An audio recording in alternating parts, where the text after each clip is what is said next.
Hello and welcome to another edition of From the Pavilion End.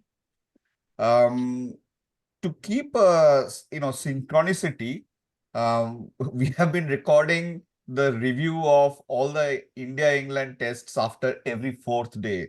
All the three tests have ended in 4 days, and it has been an exhilarating ride for these 12 days.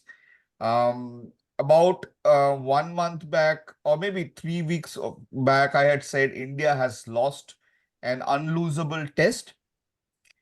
Somehow, this third test win on a flat Rajkot pitch feels like one of the most satisfying India's home test win in a long, long time. Let's find out why.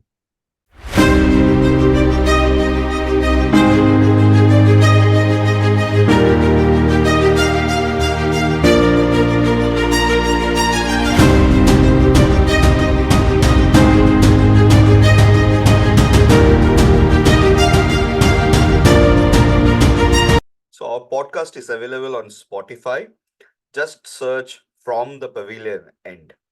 We are also available on Apple Podcast, Amazon Music, and on YouTube Podcast. Please show your love by subscribing and following the podcast. And please like the episode and share it with your friends.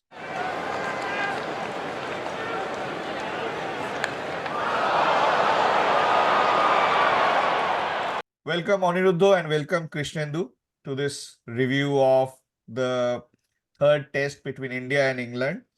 We have just finished that match in 4 days flat, and like I was saying in the preview, that this feels like one of the most satisfying test wins in a long, long time. Before I come to both of you, I'll just tell you from my perspective. Before this test started, when Rahul opted out from the third test match because he was not fit yet. At that point in time, the touring party of England, minus Jack Leach, who was also found unfit, had played 68 test matches in India. 68. And the entire India team, when you take out Rohit Sharma, Ravichandran Ashwin, and Ravi Jadeja. Remember, KL Rahul was anyway out.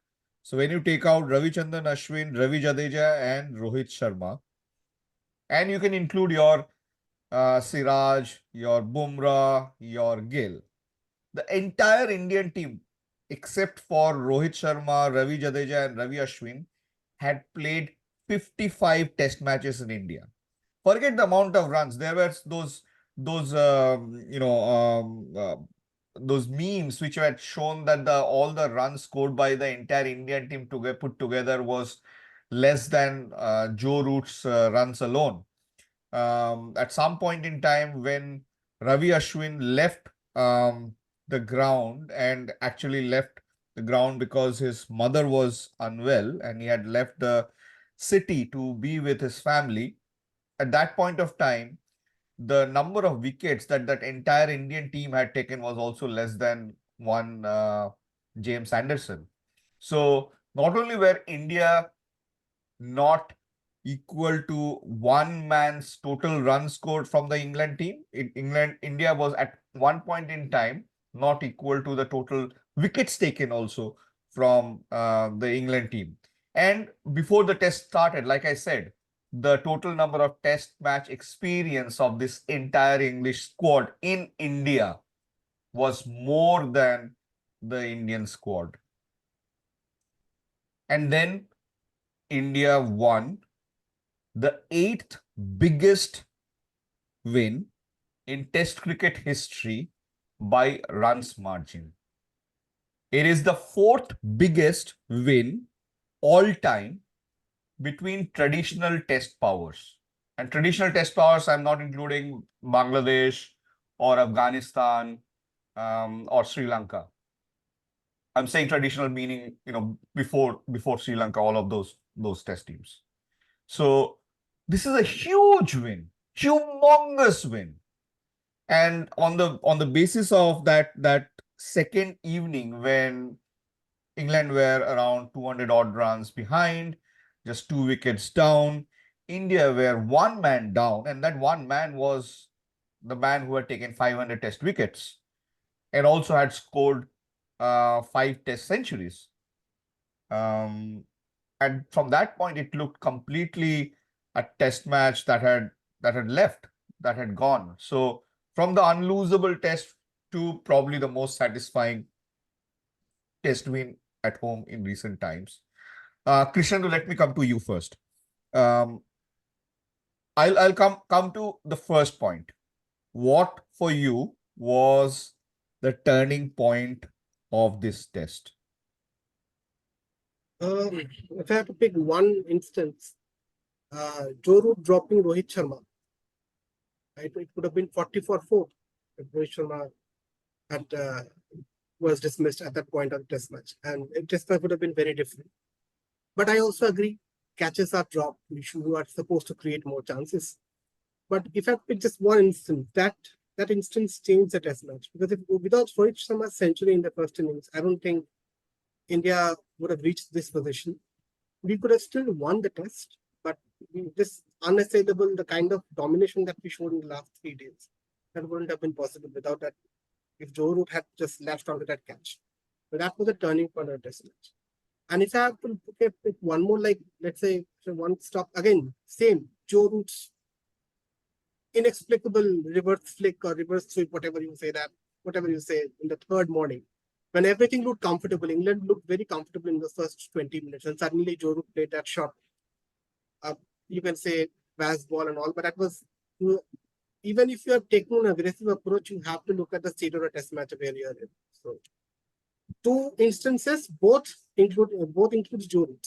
Joe Root dropping that catch, and Joe Root playing that shot on the third morning. Do you actually feel that that shot was on?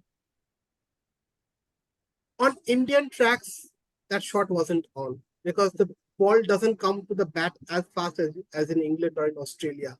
You need elevation for that shot. If there is slip cordon standing, you need an elevation for the shot. You can play that shot against the Pat Cummins because their length is predictable. Boland, their length is predictable. But you're playing against Bumrah. Bumrah is not a predictable bowler. He doesn't bowl in one area constantly. He's still consistent, but he's changing around his lengths, changing around his pace. And on Indian track, it's very difficult to get the elevation you need to play that shot. That shot was uncalled for on this pitch. That shot can be played in Melbourne, in Edgbaston, in South Africa. But on Indian track, where the ball loses pace once it pitches, it's a shot that's fraught with risk.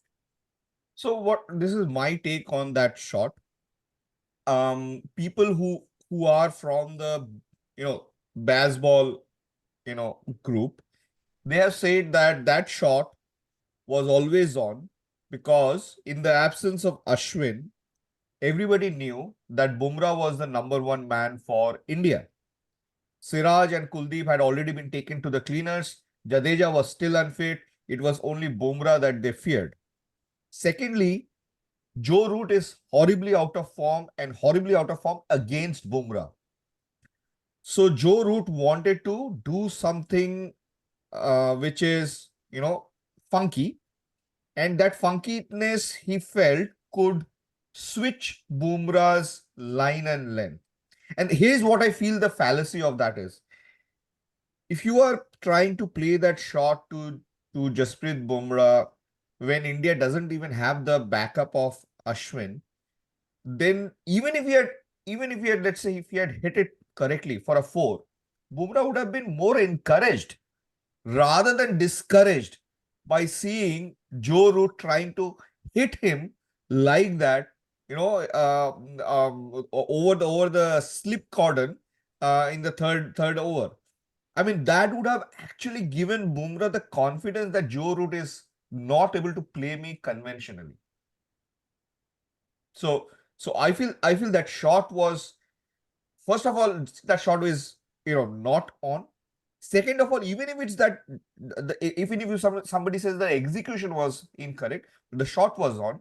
I'll still say that the intended effect of the shot was incorrect. I mean, the entire thought process is then incorrect. You're not going to put Bumrah off by playing one shot. I'm sorry, he's not that kind of bowler. He's a very experienced bowler. So that shot makes no sense. Conditions wise, match conditions wise, the state they were in. It was a very comfortable morning, the first 20 minutes. I don't understand why he played that shot. Okay, Aniruddha, let me come to you. Krishnendu is completely focused on Joe Root as the person who decisively changed the you know the the situation or the way that the match was turning. Is there any other person that you would say was also responsible on, for whatever reason? You think I that cannot anybody else you can put forward who can be, thought of as the person who switched the match from Baz-balls grasp to India's one? see in test matches. I believe in moments. I believe in winning sessions. Okay. So there was a time, even after Rohit Sharma's innings and Jadeja Rohit partnership and all, India posted a good total taken.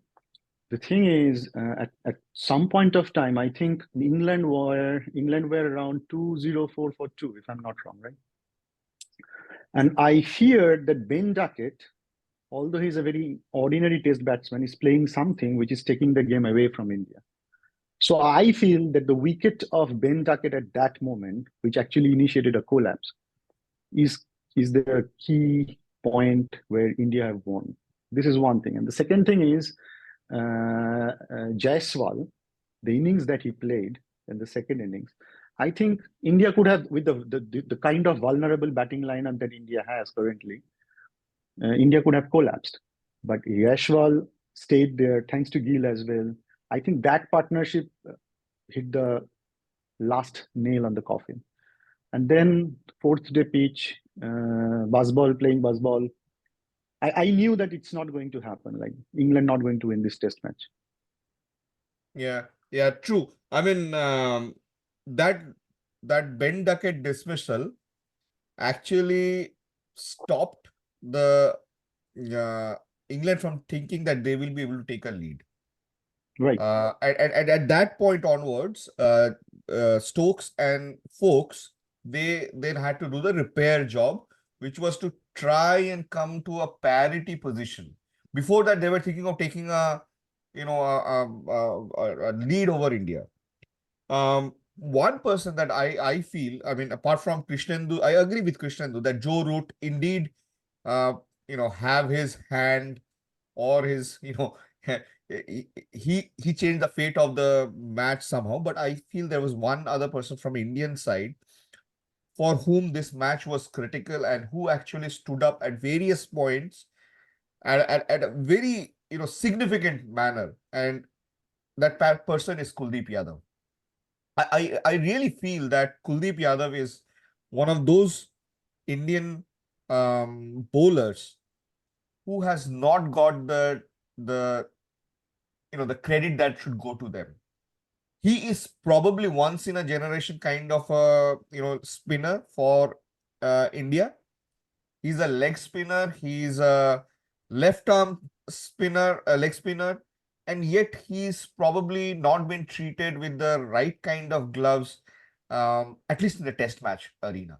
For example, in the last time he played test matches for India, he was the man of the match. Next match, he gets dropped, and left arm seamer, Jaydev Unadkat, replaces him on a Mirpur Munson burner.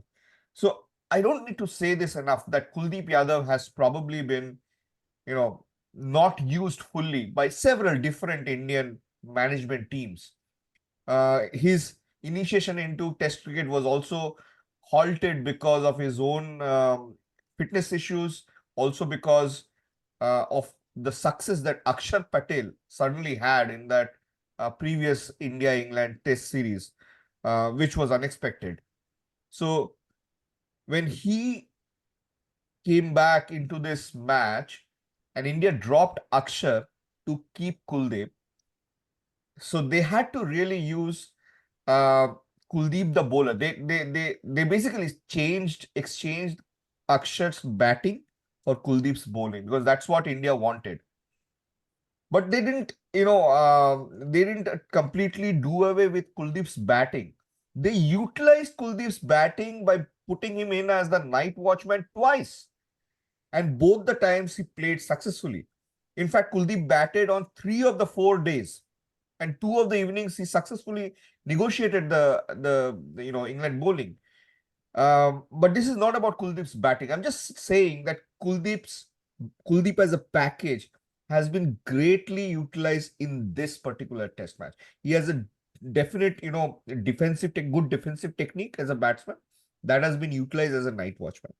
Coming to the bowler, I think the thing that turned this match on that third day, apart from, of course, the rash shot that Joe Root hit, was the wicket that Kuldeep got in the next over itself off Bairstow. Plus, the bowling that Kuldeep was doing, which was like, a little outside off, quite outside off from Ben Duckett, so that Ben Duckett could not hit those sweeps. There was only one shot that Duckett hit for through the mid wicket for I think a 4 on that second morning. That was the only one that Kuldeep pitched in line with the stumps. For Duckett, everything was outside the 5th or 6th stump, and that's how he got frustrated.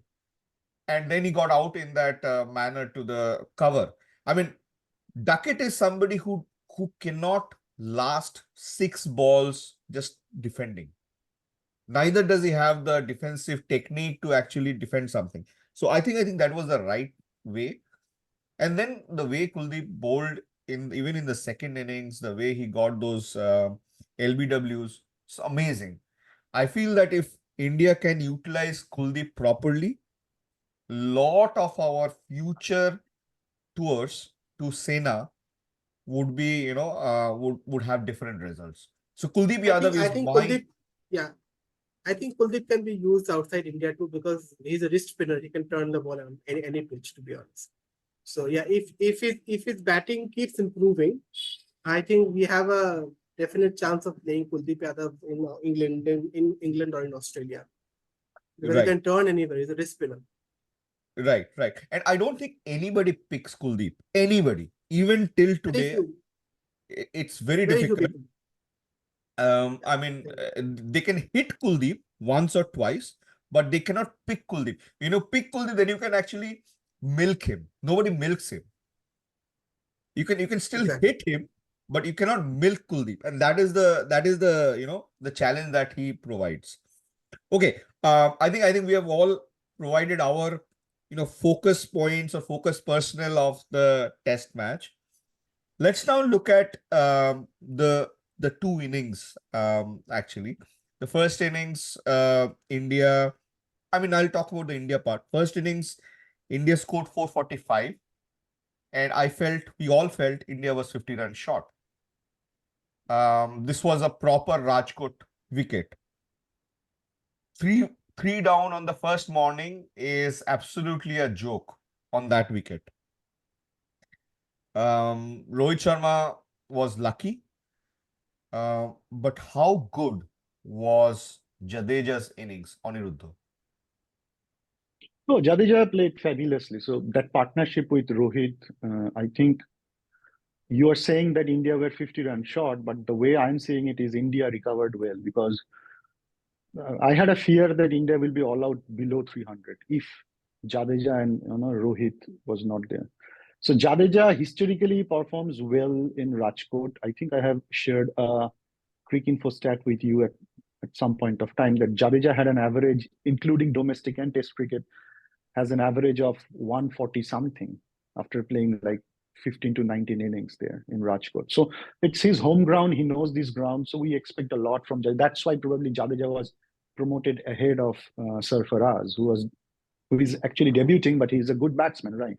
But still Jadeja was promoted ahead of him. So I was not very surprised seeing Jadeja scoring that 100, and situation wise, that innings is like very valuable. Yeah.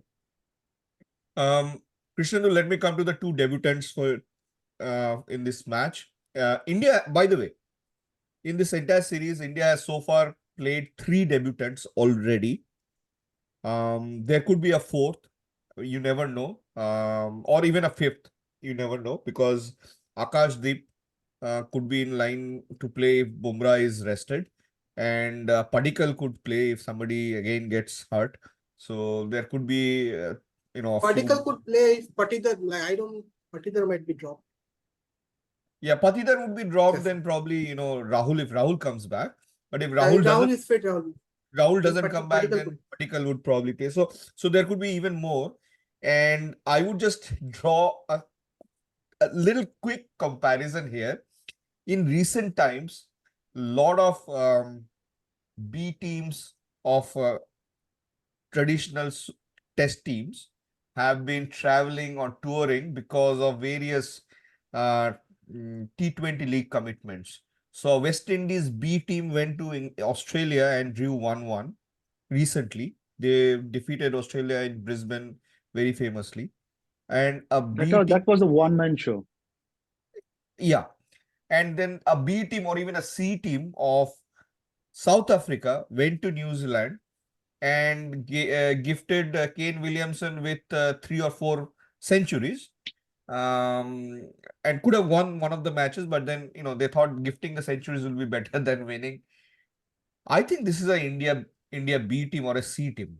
I mean, the people who are not playing, like I said at the very beginning, I was talking about the entire England team having more test matches in India than the Indian squad. If you take away Rohit, Jadeja, and Ashwin, and out of these 3, Rohit is horribly out of form. Jadeja has already missed 1 test, and Ashwin missed the most important day of the 3rd test. So that's how India has been, trying to do, patch up work everywhere here and there. So India has had 3 debutants in this series already. There could be 2 more. West Indies had 3 debutants in that series against Australia. South Africa had 7 debutants. So India could actually match those number if Padikkal, Akashdeep, etc. starts playing. But jokes aside, Krishnendu, what do you make of the 2 debutants here, Sarfaraz and Jurel? I'll talk about Jurel first. Jurel, I was not impressed by his keeping in the first innings. Looked a little shaky. But second innings, his keeping improved drastically. Like he showed that he is a quality keeper. He has talent there. I was really impressed with his keeping. And he looked a more compact batsman than our Shikhar Bharat. Of course, there were 2 dropped catches, but he looked a more compact, a player who can actually survive in Test cricket. Shikhar Bharat looked like somebody who will get out at any point. But I was really impressed with his keeping in the second inning. Second inning, especially the run out of Ben Duckett. That was a very difficult take. Taking the ball and at half volley while running in, the momentum was you have to suddenly stop, get the ball, and it was a very difficult thing. That was a good. He showed some very good skills in the second innings as a wicket keeper. Sarfaraz Khan, I'm not surprised to see him bat this way, especially in Indian conditions and especially against this bowling attack. We have seen Sarfaraz has been scoring a bucket loads of runs in Ranji Trophy for the last 2 years. So I'm not really surprised. I'm happy for him because he has been knocking on the door for 18 months now, and he got his opportunity and he grabbed his opportunity. I'm happy that he grabbed his opportunity. A lot of people who score a lot of runs in domestic cricket get that chance and they don't capitalize. Sarfaraz capitalized, and I think Sarfaraz should be an automatic choice in Indian conditions, to be honest, going forward. At number 5, number 6, he should be an automatic choice, regardless of who comes back or who doesn't. Aniruddha, your take on the 2 debutants? I haven't seen much Dhruv Jurel in the domestic circuit, and in this test match, I think he is impressive. Sarfaraz Khan, I'm a big advocate of giving chances to those who are performing well, like the newcomers, not like someone like Pujara or Rahane who are also doing. I mean, not Rahane, Pujara. But this is a debut that was due for like last 18 months, what Krishnendu said. So I was very happy that Sarfaraz Khan, finally got his chances and he capitalized it well. So long way to go, but it's a good start. See, I have a small, theory. I mean, Krishnendu, the other day we were discussing, and Krishnendu said it's not always the right one. But what I feel is that somebody who comes with a grinding of first class cricket, and that grinding is, I mean, means that he has a high average in the first class cricket, he's probably, better placed to succeed than somebody who comes with a low average. Doesn't mean that a great average will always succeed, and that's where I agree with Krishnendu. But the chances to succeed is higher. At least that gives you the hunger. It also gives you, I mean, you can always question the bowling that we have at the domestic level in Ranji Trophy. The bowling might be questionable, but the nuances of how to get runs, the technique of how to play spin, the knowledge of how to maneuver, singles and doubles out of good balls.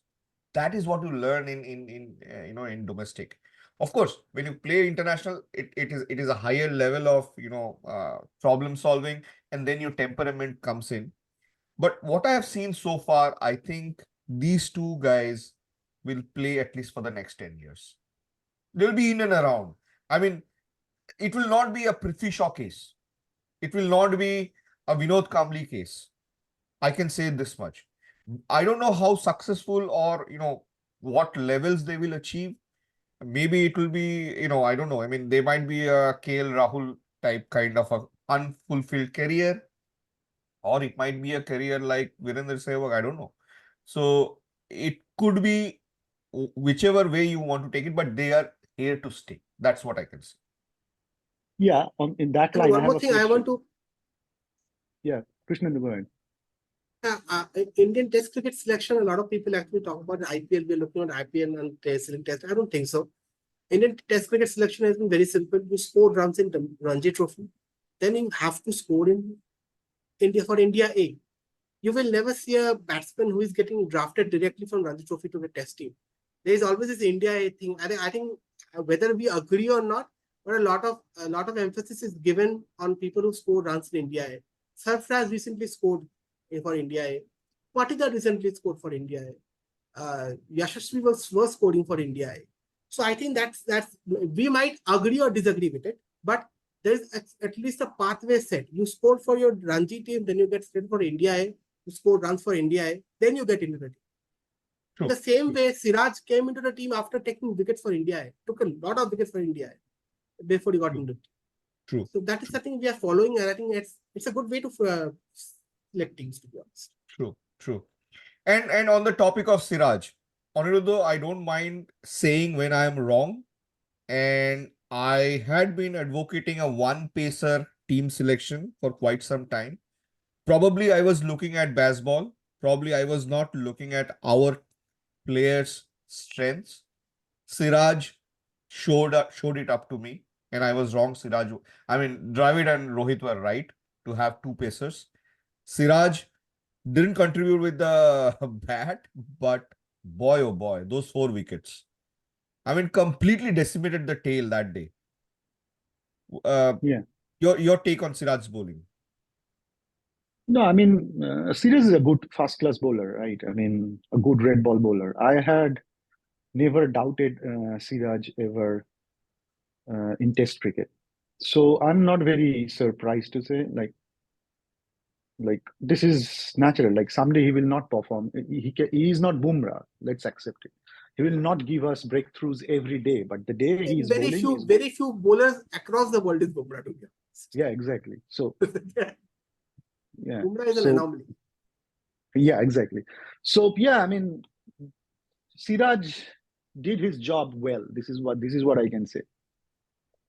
Um, and nothing is complete if we do not talk about Shubman Gill. Shubman Gill, duck in the first innings, unfortunately run out for 91 in the second innings. Krishnendu, has he booked that number 3 slot yet? Or you still think there could be somebody else who could come in and take that slot? He has got a century and a 91 in 2 test matches. I don't think it's going anywhere at this point. Shubman Gill, I think the more he scores, it will improve. He is a No, very nervous starter. But your 191, I will do a qualification of that 191. Shubman Gill doesn't score in the first innings except for that one match in Ahmedabad versus Australia.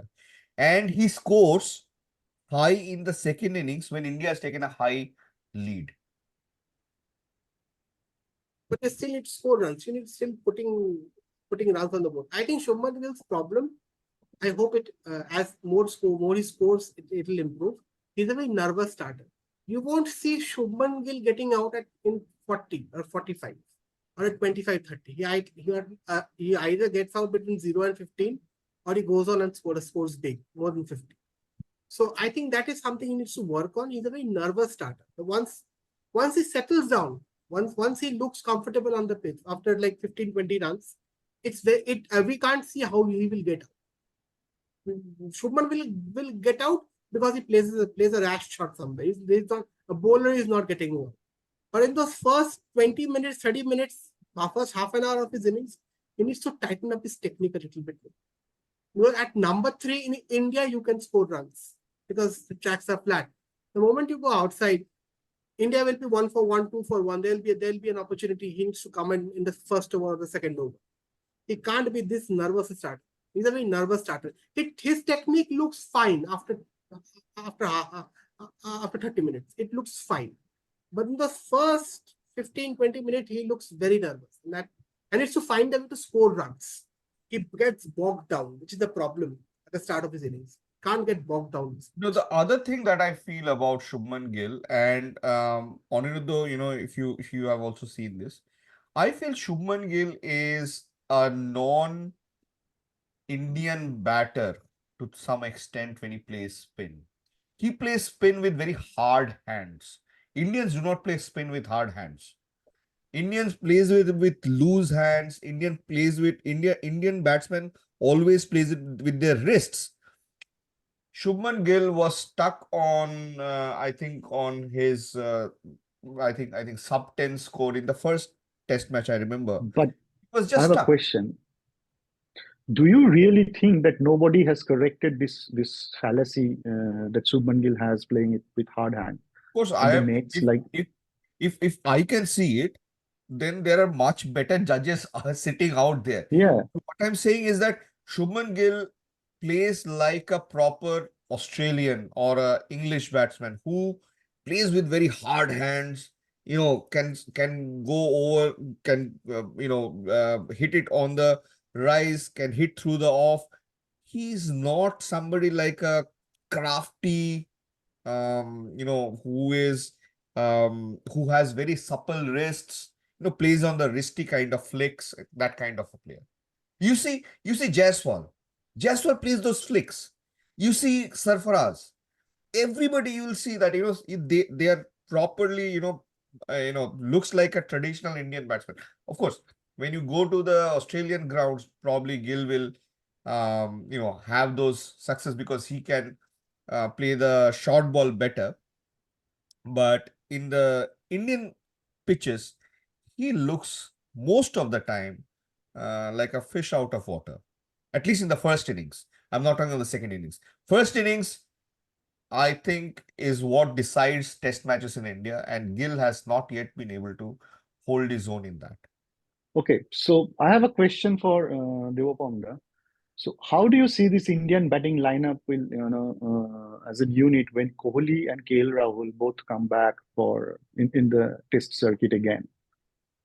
See, KL Rahul will be back in the next match itself. So the easiest way out will be Patidar will go out and Rahul will play. If you ask me, when Kohli comes back, most likely in the New Zealand series, at that point of time, either Gill or Sarfaraz will go out. Because Rahul, I feel, is close to the management team and has earned that trust that Rahul will be given a longer rope. Okay, I think we have discussed everyone almost. except for two people. The first person I'll go to Aniruddha, Rohit Sharma. His first Yes. innings stun and his captaincy. And I think Rohit Sharma did well in this test match. He was out of form, but the way he batted this test match, at least in the first innings, I think he played as a captain, and he played a captain's knock, and led the team properly. So I don't have much criticism for Rohit Sharma in this test match. Do you have any praise for his captaincy skills? I mean, no, I mean, what praise you were looking for? Like this is what it is Well, I expected mean, from Rohit Sharma as a the pack captain. the point is that his team was staring at the barrel on the third morning. Somebody with Yeah. 500 wickets had gone out. He had two pacers and two spinners. One of them was injured in the last match, was still very ginger. The other three bowlers together, that is Kuldeep, Bumrah, and Siraj, together had played less than 15 test matches in India. Forget taking, wickets in India. So, and he managed So no, to that, get that that that's his job. Like, what do you mean by he managed? Like, I mean, managed to get he he managed to get he England all out within 90 odd runs, 8 he wickets has down. not done anything extraordinary. Like, that was the resources that he had, and that he needs to rotate the bowling options between these four. So he did that. Like, it's nothing extraordinary. Bowler Okay, chipped in. Yeah. okay. Let me ask Krishnan though. Do you feel the same about his captaincy, especially given the situation he had on the third morning? I agree with Aniruddha on one thing. He had no options. Like you can say, yeah, this is a great bowling change when you have options. He didn't have any options. He had two fast bowlers and two spinners, and he rotated them pretty well. My only criticism was of Rohit Sharma's captaincy until today was he was even when you have runs on the board, he was a little defensive for my liking. There were no close-in fielders. But today, when they came out for the final innings, I think that improved. There were more close-in fielders. The pressure was he was trying to build pressure on the batsman. We were giving away, I think, with the last test match, we are giving away too many easy singles to the batsmen. That's one criticism I had of Rohit Sharma, but that improved in this test match. There's nothing extraordinary, but he didn't make any mistakes too. There were no Yes. bad mistakes. He was a steady captain for this segment. But most Yeah. importantly, he scored runs. That was the most important thing he did. He scored runs. Okay, let's now. I don't want to talk in detail about this guy right now, right away, because let me assure all our listeners, all our viewers, that very very important milestones are in front of this person. So we do not want to, I don't want to say the word jinx, but we do not want to hype him to that position or to that place, saying, saying something outlandish about him. But the way this person, tackled some of the questions after the end of the match, said how mature and how sorted in his head he was. I'm talking about, of course, Yashasvi Jaiswal. You all know he equaled the record of um, Wasim Akram, the only two fellows to hit 12 sixes in test innings ever. And the other person who has hit 11 sixes twice is sitting in the opponent, you know, uh, Dugyard, basically, Baz McCullum. He has hit 11 sixes twice. And it's Jaiswal who is breaking that record, hitting 12 sixes. So Jaiswal has already beat the record for most number of sixes in a series. Um, Still two tests to be done. He already has two double centuries, equaled the record of Vinod Kambli and Sir Don Bradman, both of having two double centuries before their 23rd birthday. So there are even bigger feats which are ahead of him, which he can realistically achieve in this two remaining tests or four remaining innings. So I don't want to talk on those. I just want to talk about one thing that came out in that interview he was doing with Nick Knight. Nick Knight asked him that, you feel you're just 22 and you feel like the thought process inside your head is like 32. You're so mature for your age. I mean, and how do you take such good decisions in the ground?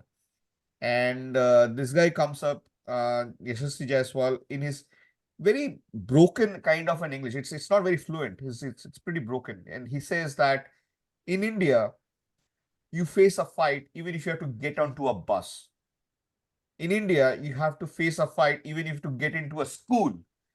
In India, you have to face a fight even if you have to go and buy something from a grocery store. He's saying these things on TV, on live television to Nick Knight. He says that, and I've grown up through that. I understand what I need to do, how I need to perform, that I cannot let go of this opportunity. And This is a so very many mature people statement. who are watching this, I mean, we do not know what he can go and achieve. He can be another Vinod Kamli for all we know. I mean, Kamli, when he came, he was like, the next best thing after Don Bradman. I He think he had has the a better best. head on his shoulders. He Vinod Kamli, in fact, is the person who has the highest Test first batting class average. average, before debut. Something that Sarfaraz was almost trying to, we were thinking Sarfaraz would have that. Sarfaraz's first class average was only in the 69, 68 kind of thing. Vinod Kambli's was in the 80s.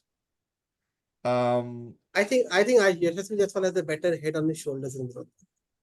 Absolutely, absolutely. And whether he succeeds in foreign climate in England or Australia or in New Zealand, in South Africa, those pitches were not made for, playing cricket, very honestly. But if he gets good pitches, whether he will be able to succeed in England or Australia or in New Zealand, time will tell. But this guy, I think, is sorted in his head. Yeah, but to One be a thing about main go on. Yeah. to become the mainstay of Indian batting, he needs to perform well in foreign soil. I mean, that is something that needs to be done. I mean, once I see him doing those things in foreign tours, then I will comment on Yashasvi Jaiswal. For now, to me, it's like he has shown promises, but let's see where he lands up.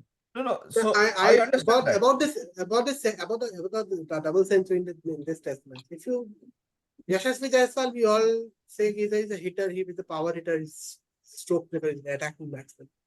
He scored around 18 in the first 50 balls. He just decided like I'm going to get set. He's not one of those batsmen who comes up. I'm an naturally attacking player. I'll attack regardless. That shows that he has the batting maturity to understand what situation you are in, what kind of innings you have to play. First 50 balls, scored 18 runs. He was not attacking, he was blocking everything. That So shows a very matured head. So Aniruddha, I understand where you're coming from, that you will only comment after somebody achieves something. That's a one way of looking at it. The way I look at it that is this guy equipped enough to succeed? And I see that from a mentality perspective, from a temperament perspective. I do not know much about technique, of course. So the technique part we'll know for sure when he plays. But from a mentality perspective, temperament perspective, this guy is equipped to succeed. This guy is no Prithvi Shaw. This guy is no Vinod Kamli. And for your information, Yashasvi Jaiswal has played so far 22 first-class matches. In those 22 first-class matches, he has hit 12 centuries. Out of those 12 centuries, 4 are double centuries, 2 of which are international. 4 are double centuries. So 12 centuries and 3 50s. So this guy doesn't score 50s. He doesn't get out after 50s. And he is Yeah, a I'm 22-year-old. He has not yet completed 1 year in international test cycle. So what I'm trying So to say is that another thing is when we say it's yeah, I'm going to comment or let's see how he performs in Australia, England, New Zealand. I think if you have a good temperament, a lot of batsmen, we always talk about technique a little. I think we overstate technique a little bit more. If you have a temperament, you can score runs because Virendra Sehwag had no technique.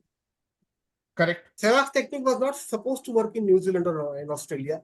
It did correct, because correct, he had the temperament to score runs. correct. And On it's that not line, Prithvi Shaw has that temperament, but how he performed in foreign soils, bad, No, right? Prithvi Plain Shaw bad. doesn't have Prithvi Prithvi, doesn't have temperament. No, he doesn't have the he's fitness, he too doesn't have flaky. temperament. He's too flaky. Prithvi Yeah. Shaw is too flaky. But he See, scored bulk load of runs in, yeah, Indian. you can score bulk load of runs. Amol Majumdar scored bulk load of runs in India. He didn't get to play for India. But that's a different thing. All I'm saying is that with Yashasvi Jaiswal, we will need to talk more in our coming episodes. So I do not want to, you know, put too much on him right now, right away. There are still 4 innings to play. I think he will achieve something in those 4 innings, which will put him in a very high pedestal, which will, which you will see that, the records that he will create in those 4 innings. He's on the cusp of creating a lot of great records. Uh, And if the pitches are uh, like this, if the pitches are like this, if the English bowling, best of English bowling is Wood and Anderson currently. If that is what they are offering, uh, Jaiswal has full chance to create some historical moments in the next 4 innings. So we'll talk about Jaiswal after that. Let's come to the English team for now.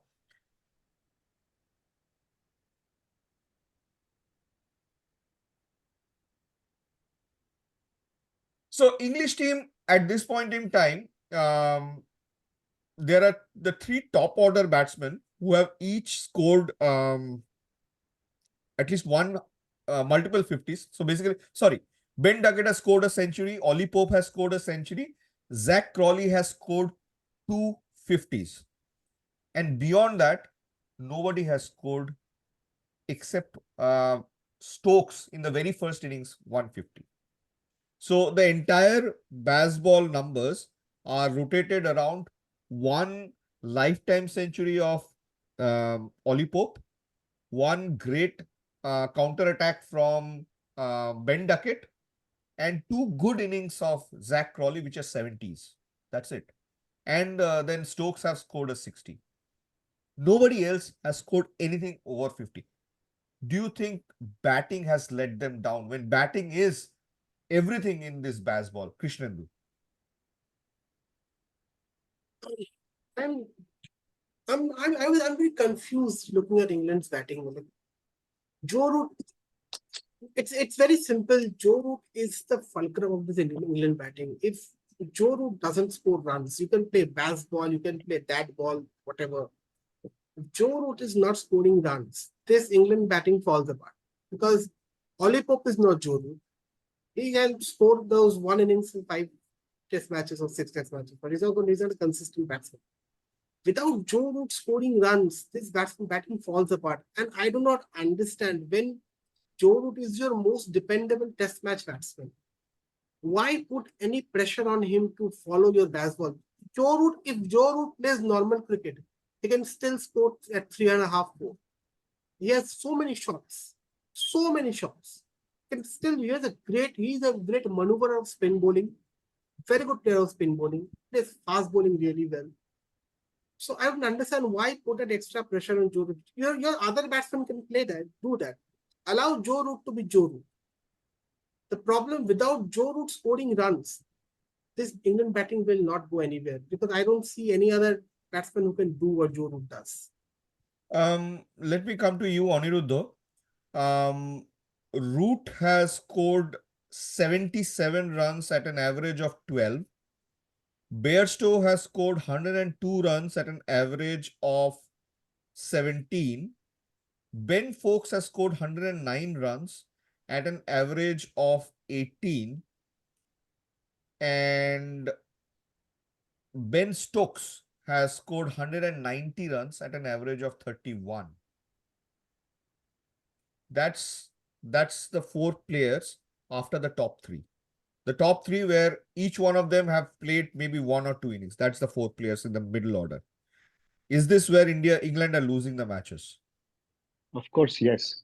And I'm agreeing with what Krishnendu just said. On top of that, what I really feel is Joe Root has played enough Test cricket to understand that this is not his game. Even though the whole team is playing Baz-ball, he should have improvised on the pitch and played his natural game. I don't know why this headless cricket that Root is actually trying to play.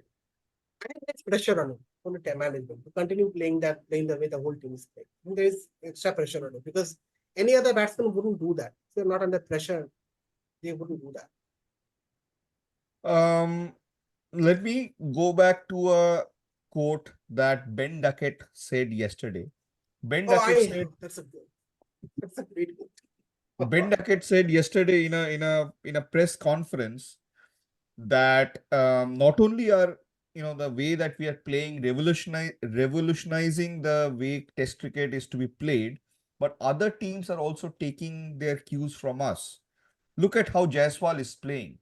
That's basically taking the cue from Baz-ball. This is what Ben Duckett is saying. Why they are not? Jaiswal is I'm not finished. I'm not finished. Wait. 2 weeks back, James Anderson during the second test said, give us 600 and we'll chase 600. We are waiting for 600. We will chase 600. In the third test, this match, England were given 550. And we saw for the first time in this entire tour, the 2 English openers who have been scoring 100-run partnerships in every 13, 14, 15, faster than even ODIs, they played 2 maidens in the first 2 overs. They played 2 maidens. The entire team played like, they were shell-shocked or they were trying to draw the match. So do you feel that, this English team, this Baz-ball propaganda people talk too much, but have not achieved anything on the ground to say, this is what Baz-ball is? Krishnendu, yes. The problem with here's the problem with this England team. Even if they want to play for a draw, they can't because they don't have the batsmen who have the technique to play for a draw. A Ben Duckett cannot play for it, even if he wants to. A Crawley cannot. Joe Root can. Joe Root is the only batsman in this whole lineup who can actually shut shot. The others can't. Ben Best doesn't have the defensive technique to play long innings. Ben Duckett doesn't have that. Crawley doesn't have that. Stokes doesn't have that. So you have to finally depend on Joe Root. Even if you play for draw, you have to depend on Joe Root. So what about the comment that he made about Jaiswal? Irrelevant. Didn't they see Australia play in the early 2000s, mid 2000s? Didn't they please see Australia play that? Did anyone forget Virendra Sehwag's whole career? So, to be honest, Ben Duckett, the problem with England team is that they think they have basically invented aggressive cricket. A lot of players have been playing aggressive cricket. A lot of test teams, Australia mid 2000s was a very aggressive test team, used to score 370, 380 in a day. So for some reason they think they are reinventing the wheel. They are not. They are doing what Australia have done 20 years back. Good. So I have a question to Mr. Ben Duckett, if he is listening to our show. Why you are not taking the cue from your previous tours or any other touring teams and bringing world-class spinner who can take 20 wickets on Indian soil? No, don't have one. The way I see it is just like Ben Duckett said that, Jaiswal is taking the cue from Baz-ball. I would say the 41-year-old English pacer was actually doing a sacrifice, getting hit for 3 consecutive sixes, trying to save Test cricket in India. Right? So, you know what? The sentence that I want to say is that India have hit England in this match right in their Baz-balls. Right in their Baz-balls. Because India have scored that 150 run partnership that Sarfaraz and Jaiswal scored. That came in like I think the seventh or eighth highest scoring rate ever for any 150 run partnership ever. So they have now got their Baz-balls in India's grip, and India are squeezing that, and they're saying, "Let's see how you play now." And I think this was England's best opportunity. The middle order was inexperienced. They had one bowler missing, and England is not going to get this opportunity again. Exactly, To be honest. exactly. Which is why And England had started well, winning the first Test match of the series, and they are just exactly losing the advantage. That's where my next question is. Do you feel that this is one of the most satisfying win? I'm not saying the greatest win. Greatest win is 2001 at home, definitely. No questions asked. Most satisfying win in the recent Indian home condition.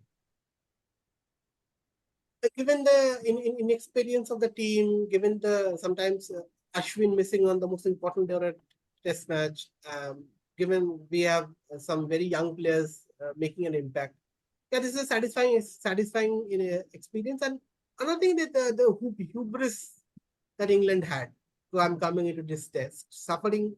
They are buried under their own hubris. So that makes it even more satisfying, to be honest. Right. One question to you, Aniruddha. Has India cracked the perfect pitch to beat Baz-ball in India? Can't say because the whole batting lineup has not, come up well. So they're trying to play Baz-ball, but they have not played the Baz-ball yet. So Yeah, I would like to see if in a similar track, let's say Ranchi gives us a similar track. If England wins the toss and bat first. Exactly. Let's see what happens. What happens then? Even if England wins and bats first, they will need an all-time great innings like Ollie Pope played in Hyderabad to still win that match. So it's not a given that winning the toss will win them the match. The problem with England winning the toss and batting first, too, they won't play 90 overs. Even if they score, let's say 350, they won't play 90 overs. And the second and third days are the best days to bat. So India might still get the best opportunity, the best use of the track because of England's hubris. True. So that's all that we have had for you as the review of the third test. It's a very satisfying last 2 days. When we went to sleep on the second night, not only Ravi Ashwin, but many of us were fearful of what might come.